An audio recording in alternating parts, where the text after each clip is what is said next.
So Ben, guess what your class is today? It's just McKinley. I'm Um, gonna, they're dropping like flies. So whatever cold that Isaiah had that has basically caused them to. Anyway, I don't want to air everyone's business. I think that cold has spread to Allie and Anna. Jack will be back Thursday, but so I told McKinley we're not going to do too much because like why would I only teach two people? Not everyone's online like you are, Ben. So they're not using. that feels so good. What's that? That feels so good. Your mic seems muffled today, but I can almost hear you. Anyway, we're going to talk about this is all we're going to do today is go through this whole thing. But instead, today we'll go through just the first half, and then we'll probably cut it a little short, Ben. So you might have a break between now and math. Wow, two-person math class too. Wow. Huh. Did you have a nice discussion about Iliad with Miss Jambor 101? We read through it. I got to play Achilles. That was fun. Oh, okay. Are you on book 2 now? No, we're not on book 2. But you were being a kid. Yeah. Yeah, I was being Achilles. Cool. I did that too. I would have people like pick, like whoever was talking a lot in a chapter, I would have them read it a lot. That's fun. Just hold on to like book 5. There's some really good stuff that happens in book 5 and 7. Diomedes hasn't probably done anything yet, but she's gonna do some crazy stuff soon. Is Odysseus gonna have a point in this book, or is he just there? Odysseus shows up, but he's never super major. There's a couple times where he's important, and him and his buddy Diomedes, who Athena really loves Odysseus and Diomedes, they're gonna do something cool towards the end that we're probably not gonna get to for a few weeks. But yeah, like Odysseus definitely does a couple things, but he doesn't do a lot. The people who do more are like Diomedes, Ajax, Hector. Yeah. Ben, are you like an Iliad? Yeah, very cool. It's gonna get better, honestly. I mean, hopefully y'all are actually kind of getting into the first part, but it gets like way cooler. Around book 5, a lot of stuff happens, and then there's just like a ton of combat for like almost 10 books straight, and then the ending is really, really good. All right, let's work through some of this. This is very. I mean, I don't know. We'll see how y'all did. It's not that I was gonna say it's really hard, but it's just kind of like there's some trickiness to it. So let's see, McKinley, if you wouldn't mind, if you could read from Nunc to Dictorus. Nunc, Turgid, Magnus, Orator, Calcium, Dictorus. Good. And what word in here is actually new grammar? Can you tell? Orator. That is a new word, and it just means order. So you're basically not going to translate I thought it meant speaker. Okay. Well, so no, it does mean speaker. Yeah, if it tells you speaker, that's fine. But like the fancy word for that is orator. We don't use the word orator too much in English, but like it did carry over to English. We use it to mean it's a fancy way of saying speaker, basically public speaker. That's a new vocab word that they're glossing for us. This whole passage is basically Cicero talking about what he imagines himself to be. Ben, can you tell what word here is like new in terms of grammar? I guess I'm asking what is the participle here? Uh-oh, that's not good. No, nothing.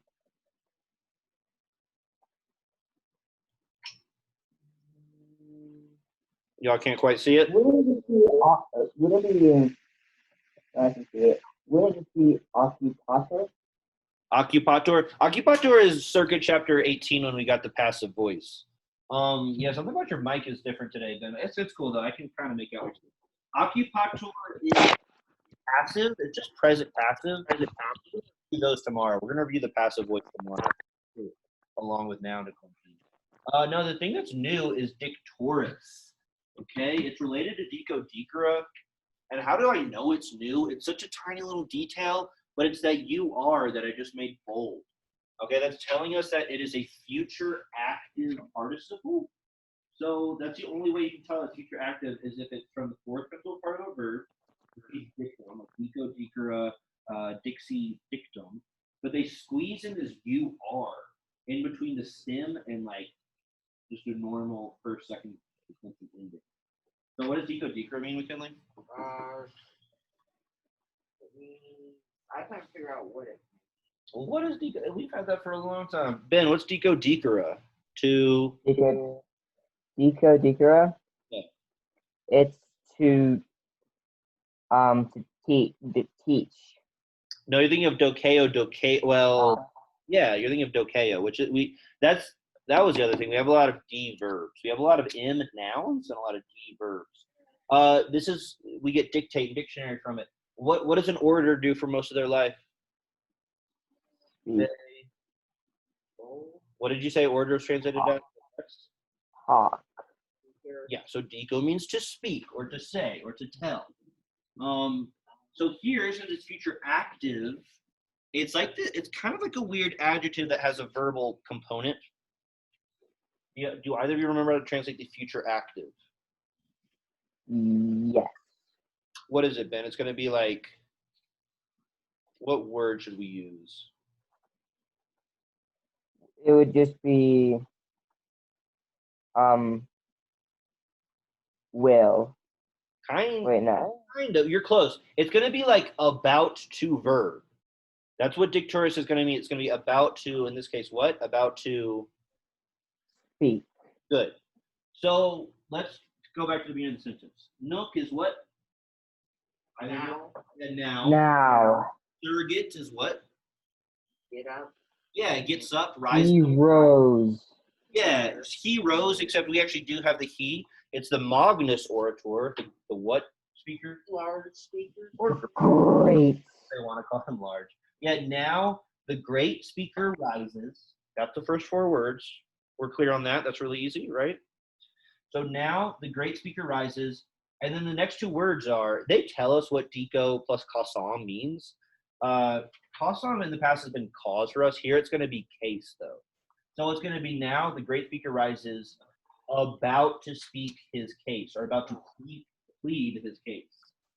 So all you're doing with the fact that you recognize dicturus as future active is adding about to verb. Now the great orator rises about to verb his case.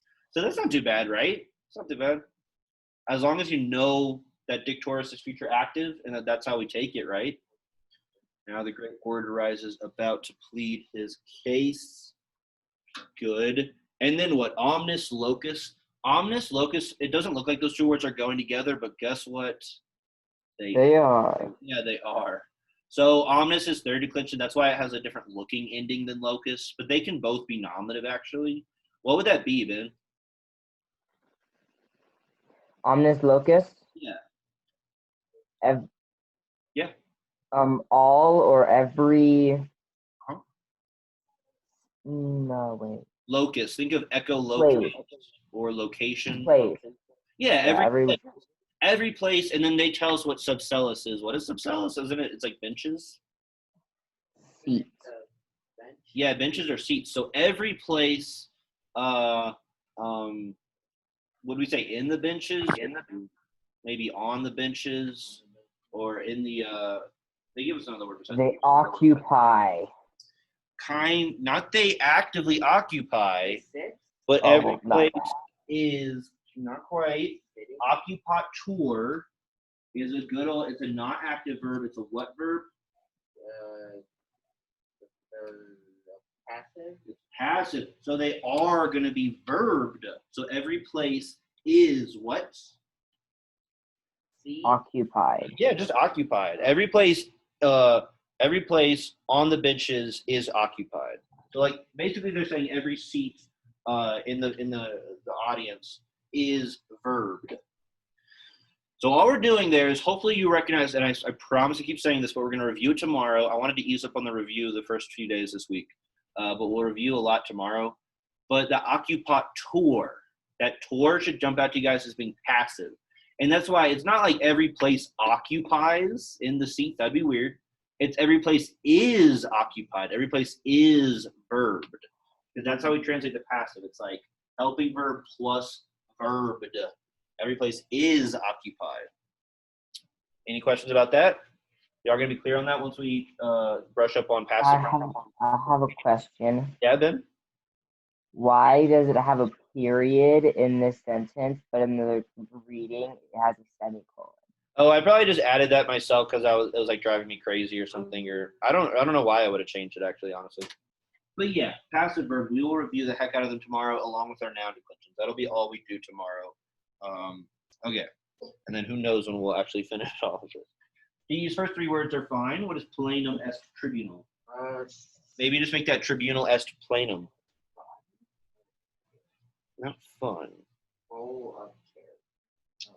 Close. Something is full. What's full? Just the tribunal. The subject here is tribunal. Don't they like define tribunal for you? Yeah, it's raised platform for teacher chairs. Right. But so they don't make it clear, but you wouldn't want to translate this as raised platform for speakers or whatever. Just tribunal. Just say the tribunal is full. That's all that's happening there. The tribunal is full. Okay. Why can't it be tribunal est plenum? Right? Why does the word order have to mess with us here? That's just how Latin is. They put the adjective first, but the subject is actually tribunal. So the tribunal is full. Everyone is about to watch this court case commence. And then what? EUDKs. What is EUDKs probably doing? Either of you? It's from EUDEX, EUDICUS. Is judge, and I think it's second person. It's not. It doesn't have a person because it's not a verb. We do have a verb for judge. Well, kind of. Actually, we don't yet.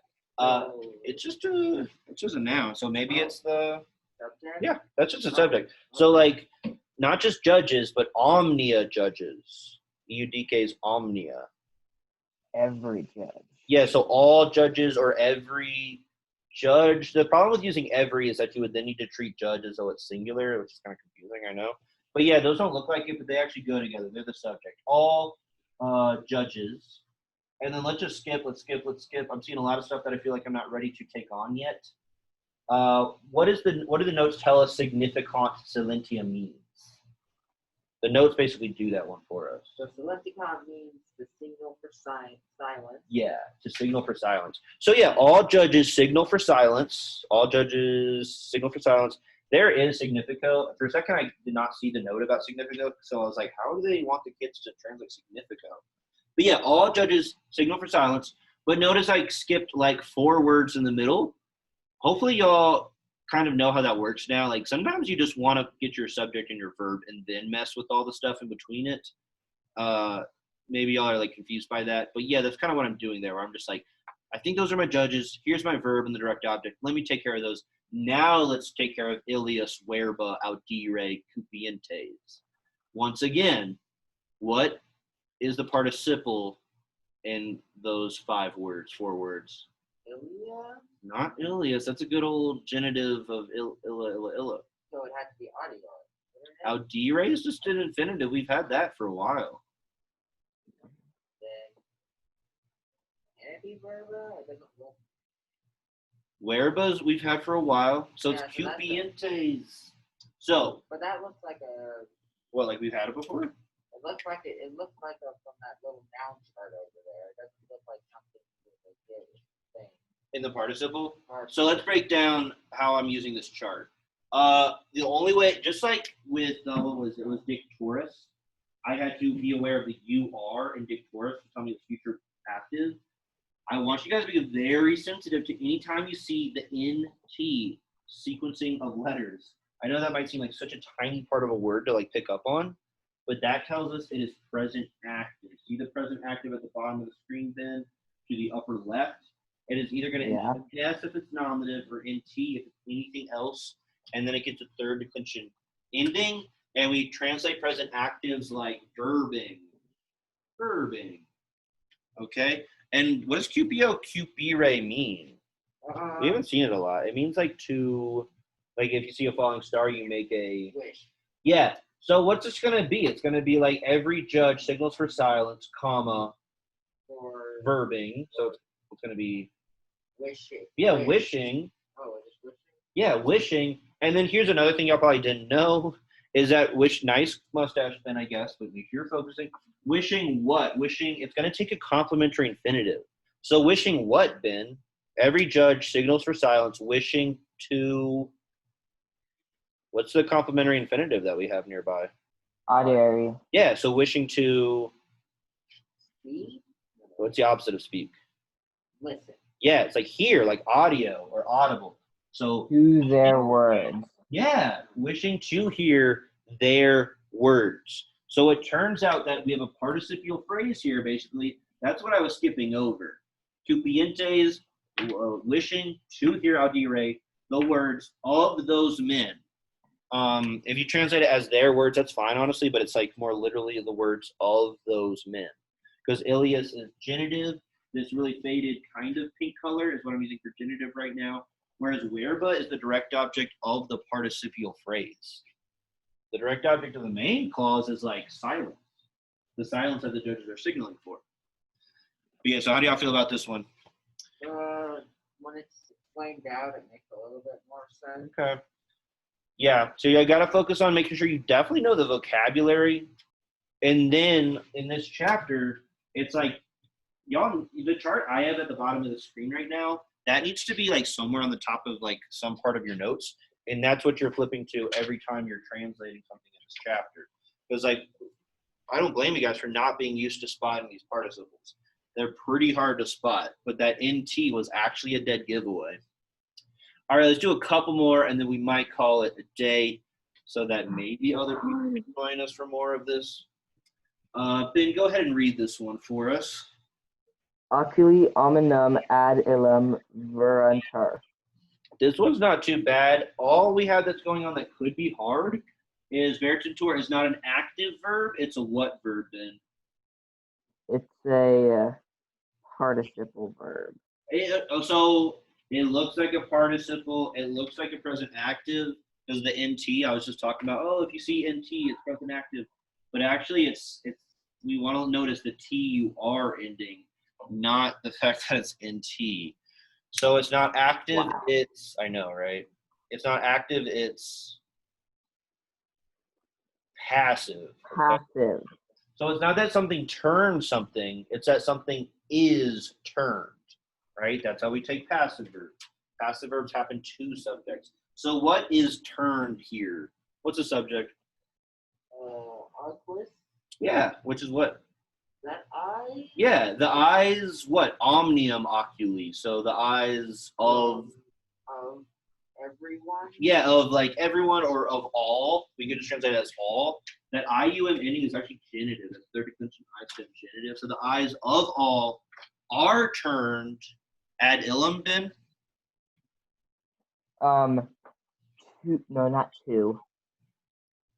Are turned. I want to say two, but it doesn't make sense for it being two. Why not? Things are turned to something, or well, Oh, it's turned. Well, then it's turned to that man. yeah, turned to that man or toward that man. Ad can be to or toward. So yeah, the eyes of all are turned to that man or toward that man. All right, what's the next one? Yeah, let's do at least one more, and then we might pause for the day. All right, so that one wasn't too bad. At least, like, even the ones that aren't bad, they still have these passive verbs that I can tell you guys need to review, and I don't blame you for needing to review them. It was one of the first things we talked about in quarantine. All right, so because you want to read this one, then we'll do the last one. Tum multia administrandum. Multia labors. That's a mouthful. It's like admirationes. Oh my gosh. Or we would say like admirings. I guess we don't say that in English. Admirations, kind of. The note basically explains to us how to do this one. What do y'all notice is missing? That like before you looked at the note, you might have been like, "What is going on here?" And then the note would have explained it. But what's missing? Subject. I see subjects. I just don't see a. Verb. Yeah, I don't see a verb. So maybe it's just like an implied sunt. And the note tells us like apply sunt to both multi admirationes and laudes. So it's going to be this expletive construction probably that I talk about a lot, but I don't think y'all ever quite remember it. Where it's like, what does Dorothy say when she's cooking her heels? Something about no Dorothy and Wizard of Oz. There's no place like home. Yeah, there is no place like home. So then, tomb is then. Then there are. Let's just add there are since we don't have a verb at all. Many, Yeah, many. what's the administrator? No, it means like add. Applause? Yeah, we can translate that as applause and many or much praise. So yeah, that happens in Latin a lot where sometimes you'll write something and there is no verb. The key there is just to add a form of sum esse. So sometimes it's est, sometimes it's sunt, but it might be something like this where it's just like there are nouns. That's basically what the sentence are. Then there are nouns. But I'm translating it as then there is much applause, admiration, and much praise. Except there's no and even. It's just comma, much praise. And that kind of works. Very clunky. The what does? The much praise part, because you could probably add an and, but it works somewhat. Yeah, it kind of feels poetic a little bit here. And this is Cicero writing. Apparently it's in something he wrote about Brutus. But it sounds like when he's describing a good order, I feel like he's just describing what he wants himself to be seen as, which is kind of funny. All right, since this one's so tiny, it's impossible for me to walk away because the next one isn't that huge. I think the next one's really hard, actually. I kind of want to wait until we have more of an audience. Oh, it's the last sentence. Oh, no. Well, the last sentence of the paragraph is really hard. It's really big, and Yeah. I've had some troubles because I think I got some of the translation wrong, some grammar wrong. The last one's crazy. Even I had trouble with it. But this one's something like what? What the order does what? The order, what is Tongo Tongara? That is.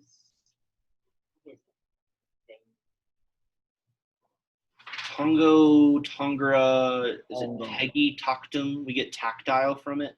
Attack? No, it's like a gentle attack where you're just making contact with something you are. Hitting? Remember at a museum they say don't blink. Touch. Yeah, touch. So the word touches what? The direct objects? The animal, the clapping. Not clapping. I feel like you almost said it. What's animus animi? That is. It's like soul Soul, or yeah. spirit. Soul or spirit or magic. Yeah, or minds, or even sometimes in plural, sometimes it's like pride or courage. So the order touches the minds. Last question, y'all. What is audientium?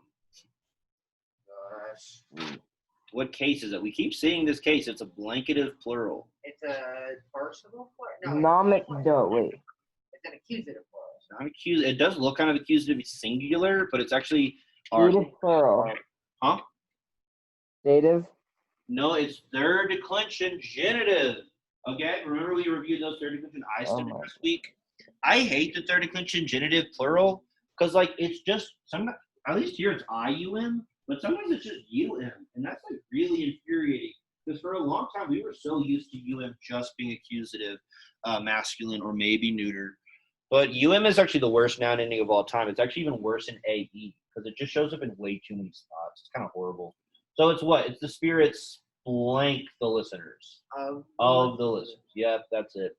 And then this one, ubi cupit eos metu aut misericordia mueri metu aut misericordia oppressi terentor aut lent. I got, after a lot of struggling with this one, when he desires them to be moved by fear or mercy, they are either. Got the R.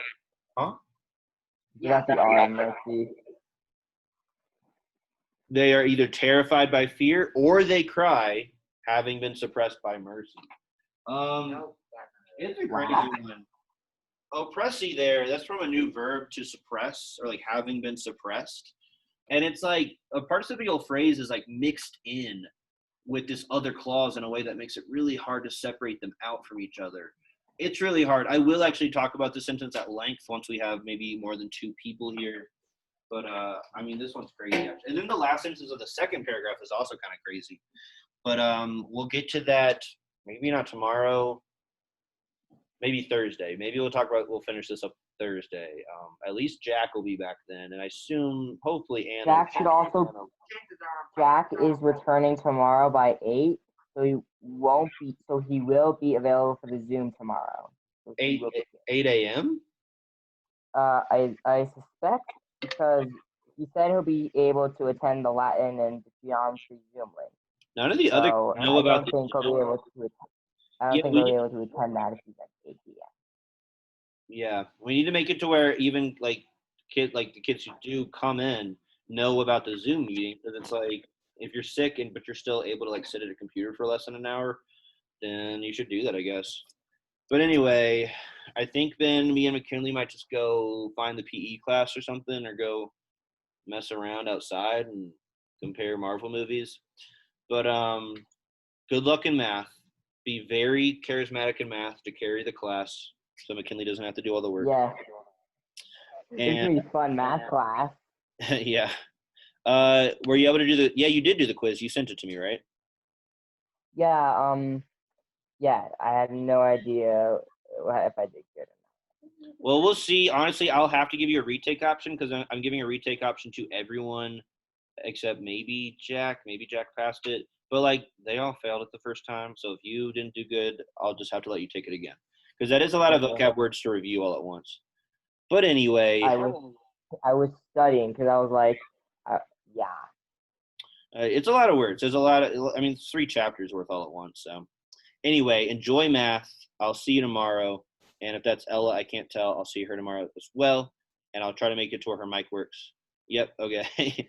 But I'll see y'all later then. Bye. Bye.